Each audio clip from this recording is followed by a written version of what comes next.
అయితే ఇక్కడ మాకు కోనసీమ అనేది పచ్చటి కేరళతో పోల్చేవారు.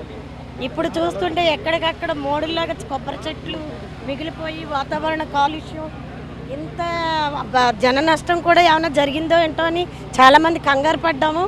అయితే ఇక్కడ అధికారులని అడిగితే ఏమీ అలాంటిది జరగలేదు అంటున్నారు.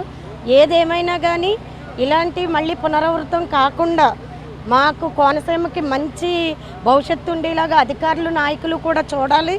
దీనికి తగ్గ నష్టపరిహారానికి కూడా ప్రజలకు ఇవ్వాలి. మరి ఈ రిగ్ మూసేశారు అంటున్నారు, మూసేసింది ఎలా తీశారు? మరి ఇంత అనాలోచనగా ఎలా చేశారు? ఇంత నష్టం ఎలా జరుగుతుంది? వాతావరణం కాలుష్యం కూడా పెరిగిపోతుంది. మరి దీని మీద సమాధానం ఎవరు చెప్తారు? నేను మల్కిపురం మండలి జడ్పీటీసీ అండి, జిల్లా పరిషత్ మెంబర్. గ్రామస్తుల్ని పునరావాస కేంద్రాలకు తరలించారు, వాళ్ళకి అన్ని ఏర్పాట్లు చేస్తారు. గ్రామస్తులు చాలా ఆందోళనకు గురయ్యారంటే నేను జరిగిన సంఘటన చాలా బాధాకరం అండి.